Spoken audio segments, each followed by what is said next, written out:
Bonsoir à toutes et à tous, bienvenue en direct sur C17 d'un endroit magique. Vous voyez les images à l'instant de Jean-Michel. On est au port des Minimes et plus précisément à l'auberge de jeunesse de La Rochelle qui fête, oui, ce soir une personne qui a été honorée lors de l'AG. Mais d'abord, c'était l'Assemblée générale de AJ17.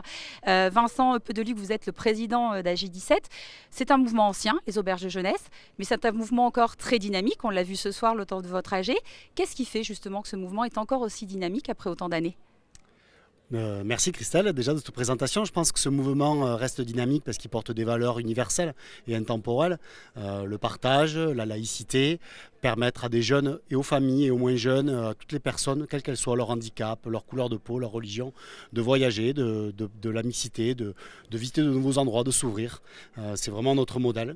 Nous avons 4 auberges de jeunesse en Charente-Maritime, donc celle des Minimes, qui est notre navire amiral, qui est ici avec la magnifique vue que vous pouvez voir derrière nous. Nous avons aussi une annexe sur La Rochelle et une auberge de jeunesse à Rochefort et une également à Saintes. Alors on sort d'une période compliquée, les confinements, la crise sanitaire, les jeunes en ont aussi beaucoup souffert. Voyager cet été en auberge de jeunesse, c'est quelque chose d'important et c'était important pour vous de réussir cette saison qui arrive. Tout à fait, on a été très durement impacté par la crise parce que l'hébergement collectif, les voyages scolaires ont été complètement stoppés. Donc encore plus que tous les autres acteurs du tourisme, on a été très impacté financièrement. Mais celui à qui je vais passer la parole juste après a dirigé, initié ce projet-là depuis 40 ans et nous a permis d'être assez solide pour pouvoir passer cette tempête. Et j'ai conclu l'AG ce soir en disant il ne faut pas attendre que l'orage passe, il faut apprendre à nager sous la pluie, à danser sous la pluie, pardon, à danser sous la pluie. C'était une citation de Sénèque. Et voilà, donc je pense qu'aujourd'hui on peut voyager en toute sécurité. Nos auberges ont toujours respecté, y compris l'été dernier, toutes les mesures de sécurité par rapport à la Covid. On n'a pas eu de cluster, on n'a eu aucun problème dans notre secteur. Donc venez nous voir. L'auberge jeunesse n'est pas réservée qu'aux jeunes, parce que souvent c'est une idée reçue. C'est réservé à tous les gens qui ont envie de voyager, de partager et de s'inscrire dans un mouvement de laïcité et de partage. Alors vous parlez de partage, un mouvement qui s'adresse à tous et effectivement quand on y est dans cette association on y reste puisque avant vous il y a eu un président qui est actuellement trésorier et qui ce soir non pas abandonne les auberges de jeunesse parce que je crois qu'il n'en est pas prêt mais qui en tous les cas a quitté ses fonctions de trésorier, c'est Marc Parnaudot. Alors Marc Parnaudot, on va vous donner la parole, 40 ans que vous êtes dans cette association, vous avez été président, trésorier. Qu'est-ce qui fait qu'on reste 40 ans membre d'une association et qu'on s'investit comme vous l'avez fait pour la faire vivre et la faire se développer? Je crois que la première raison, c'est qu'on se sent bien à l'auberge de jeunesse. On est bien, je le dis et le répète. Il y a une ambiance excellente. Il se trouve qu'on a une bonne équipe au conseil d'administration. Il n'y a pas de tiraillement, pas d'histoire de zizanie. Bref, on est bien. Et puis, il y a quand même une autre raison qui, à mes yeux, est très fondamentale. C'est les valeurs qui sont défendues par cette institution, la laïcité, le respect des autres, la solidarité, que sais-je encore. Et ça correspond sensiblement aux valeurs que j'essaie de défendre. Alors ce lieu, vous le connaissez bien parce que depuis finalement le début de l'aventure, vous êtes dans le projet. C'est un lieu qui est au-delà de l'accueil des jeunes et des moins jeunes et des familles, comme l'évoquait le président à l'instant, qui est un vrai lieu de vie dans la ville de La Rochelle et qui a toujours été important dans la vie de la ville de La Rochelle.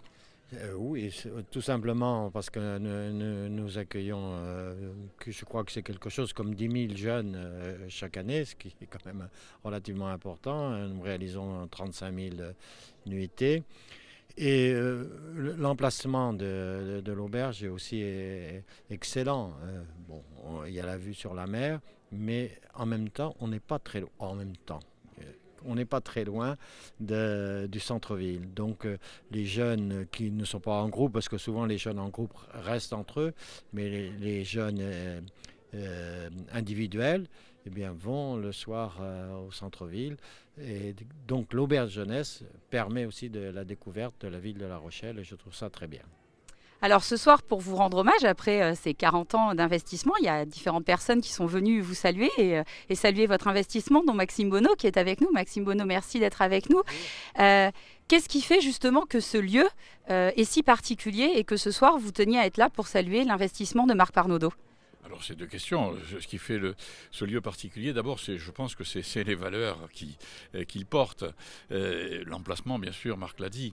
Mais c'est un lieu qui a permis de nombreuses aventures dans La Rochelle. C'est-à-dire que ça rend possible beaucoup de projets qui n'auraient pas pu se développer si l'auberge de jeunesse n'avait pas existé.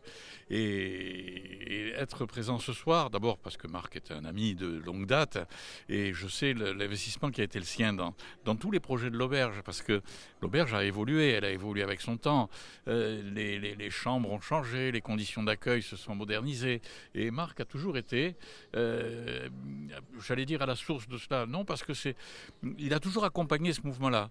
Vous savez, quand dans une ville, vous avez une institution qui partage les valeurs que l'on citait, de laïcité, de rencontre, de respect, et que vous avez en plus des équipes qui sont soudées, qui sont motivées et en lesquelles vous avez confiance. Donc quand vous avez ces valeurs et la confiance qui existe entre la ville et ces équipes-là, ben, ça ne peut que fonctionner. Et ça, je pense que ça ressort partout dans les actions qui sont menées. Marc le disait, on est bien quand on est à l'auberge de jeunesse, mais si on y est bien, c'est parce que les gens qui sont bien aussi, ils sentent bien, ceux qui s'en occupent, ne sont pas préoccupés par des querelles personnelles ou des choses comme ça, mais simplement par le bonheur d'accueillir, le bonheur de transmettre. Alors tout à l'heure, on l'a entendu pendant l'Assemblée générale, Marc Farnaudot était un redoutable gestionnaire, il était très attentif. Vous pouvez nous le dire maintenant, en aparté, bien sûr, pour ces 17. Il était un redoutable négociateur quand il rentrait dans votre bureau pour obtenir des fonds pour l'auberge de jeunesse? Ah oui. Il était un redoutable négociateur dans les deux sens, parce qu'il savait dire à ceux qui avaient des projets qu'il fallait se calmer, il fallait rester dans des normes respectables. Mais une fois qu'il avait à peu près cadré son projet, on ne pouvait plus lui refuser, parce que c'était difficile de trouver un argument qui permette de... Donc, non, c'est un redoutable négociateur, mais ça vient du fait que, tout simplement, c'est quelqu'un qui travaille ses dossiers, qui est convaincu, et qui n'a jamais fait ni de demande inconsidérée, il était adjoint aux finances aussi, il n'a jamais fait de passe-droit. Quand il a accepté des projets de l'auberge, c'est parce que ces projets étaient bons et qu'ils étaient bons pour la ville.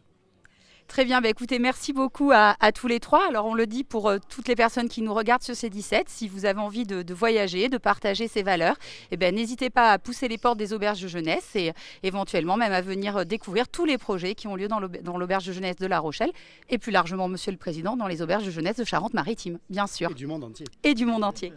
À très bientôt à tous sur ces 17.